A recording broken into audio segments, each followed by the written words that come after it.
నాటి జీవితంతో పోలిస్తే నేటి జీవితం ఎలా ఉందంటారు? ప్రశాంతంగా ఉంది, హాయిగా ఉంది, చాలా బాగుంది నేటి జీవితం. కాకపోతే ఇంకా చేయాలనే తపన ఎక్కువ ఉంది. ఆనాడు మీకోసం పనిచేసిన పోతుల సురేష్ ఈరోజు మీ వద్ద లేడు. ఆయనతో మీకు ఎలాంటి సంబంధాలు ఉన్నాయి ఇప్పుడు? ఆయనతో మామూలుగా ఎప్పుడైనా కలిసినప్పుడు ఆయన కూడా రాజకీయంగా చిలుకలూరిపేట అక్కడ ఏడో పోటీ చేశాడు, అక్కడ ఓడిపోవడం కూడా జరిగింది. ఆయన తనను ప్రూవ్ చేసుకునే దానికోసం అక్కడ ఇన్ఛార్జిగా ఇప్పుడు అక్కడే పనిచేస్తున్నాడు. ఎప్పుడైనా తరచూ విజయవాడ పోయినాడు, ఎక్కడైనా కలిసినాడు, మామూలుగా ఫ్రెండ్లీగానే కలుస్తాం, కూర్చుంటాం, భోజనం చేస్తాము, ఇక్కడ విశేషాలు అక్కడ విశేషాలు ఏదో చర్చించుకుంటాం. మరి ఎప్పుడైనా ఆయన ఇక్కడ అనంతపురం వచ్చినాడు, ఇంటికి వస్తాడు, ఏదో పూట భోజనం చేస్తాడు, బయలుదేరు, ఇంతే ఏముంటుంది. అప్పుడు ప్రకాశం జిల్లాలో ఆయన భార్య గారు ఊరైన ప్రకాశం జిల్లాలో ఆయనకు పెద్దగా మద్దతు లభించడం లేదు. తిరిగి అయిన అనంతపురం ఎక్కడైతే ఆయన ప్రభావం ఎక్కువగా ఉండిందో అదే అనంతపురం జిల్లాకి తిరిగి పోతుల సురేష్ వస్తే మీ మద్దతు ఎలా ఉంటుంది ఆయనకు? ఎప్పుడు మా సంపూర్ణ మద్దతు ఉంటుంది ఆయనకి, ఫ్రెండ్లీగా. ఎందుకంటే మేము ఆయన కొన్ని సంవత్సరాలు కలిసి ప్రయాణించినటువంటి వ్యక్తులము, ఇద్దరు మనస్తత్వాలు కానీ సిద్ధాంతాలు కానీ ఒక రకంగా ఉండేటివి. కాబట్టి మా చేతనైన సహకారం చేయడం మా ధర్మం. ఎందుకంటే మా జిల్లావాడు కాదు అతను. కాబట్టి అన్నగారు గెలుపు కోసం ఆయన కూడా కొంత కృషి చేశాడు అప్పట్లో. కాబట్టి ఆయన స్నేహంగా అప్పుడు ఇప్పుడు మాతో ఉన్నాడు. కాబట్టి మేము స్నేహంని ఎవడు కూడా దూరం చేసుకోమనుకోము. మా చేతనైనంత ఆయన సహాయం చేయడానికి కృషి చేస్తాం. అంటే కాంగ్రెస్ పార్టీ అధికారంలో ఉన్నప్పుడు పరిటాల రవి వర్గానికి చెందిన వ్యక్తులు ఎంతమందిని హతమార్చారంటారు? అంటే అప్పుడు మా పార్టీ రూలింగ్లో ఉన్నట్లే మేము చాలామంది చనిపోయాము. అధికారంలో ఉన్నట్లే దాదాపు 14 మంది 15 మందిని బానగోట కృష్ణ అనేతనే చంపేశాడు.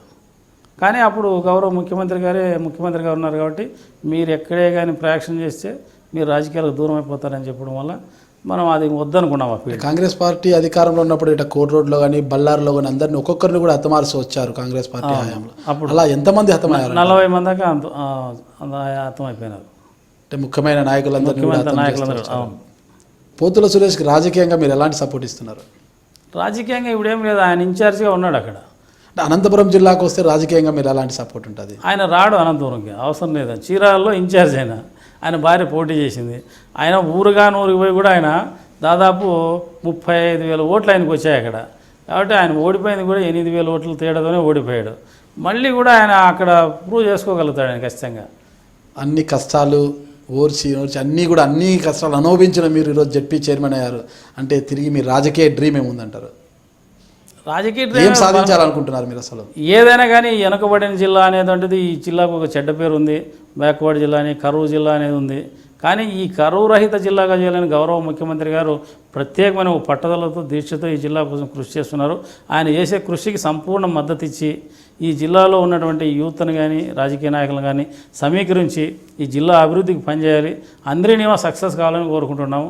ఈ జిల్లాలో ఉన్న 19 చెరువులకు నీళ్లు తెస్తే ఇంక వేరే అభివృద్ధి ఏమీ అడగరు ఇక్కడ ఉన్న ప్రజలు. దాంట్లో వ్యవసాయంలో కానీ భూమి గురించి చెప్పాలనుకుంటే భారతదేశంలో విస్తీర్ణంలో మన జిల్లా పెద్ద జిల్లా. 48 లక్షల హెక్టార్లు సాగు భూమి ఉన్నటువంటి ఈ జిల్లాకి సంపూర్ణంగా 1900 చెరువులకి నీళ్ళు ఇస్తే ఇక్కడ పండ్ల తోటల్లో ఇంత కరువులో కూడా పోయిన సంవత్సరం అంత డ్రౌట్లో కూడా 4,000 కోట్లు మనము హార్టికల్చర్లో పంట తీసాం. ఈసారి దాదాపు 6,600 కోట్లు ఈసారి కూడా ఇంత డ్రౌట్లో కూడా తీసాం. కాబట్టి సంపూర్ణంగా చెరువుల నిండా నీళ్ళు వస్తే హార్టికల్చర్ అబ్బుగా చేయాలని ముఖ్యమంత్రి గారు అనుకున్నారు. అది కళ నిజమవుతుంది. పరిశ్రమలు కూడా అనేక పరిశ్రమలకి గౌరవ ముఖ్యమంత్రి గారు భూమి పూజలు చేయడం కూడా జరిగింది.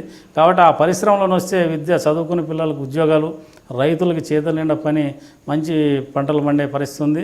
జిల్లాలో ఎక్కడా లేనటువంటి భూమి, మంచి భూమి కూడా అన్ని చోట్ల చౌడు భూములు, నల్ల భూములు ఉంటాయి. మనకి ఎర్ర నేల ఎక్కువ ఉన్నటువంటి భూమి.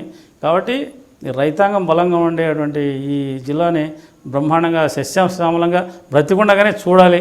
ఈ జిల్లాలో కరువు లేదు. ఈ జిల్లా మన ఈస్ట్ కోస్ట్ ఎటు పచ్చదనం చూస్తామో అటువంటి చూడాలనేటువంటి కోరిక ఉందండి.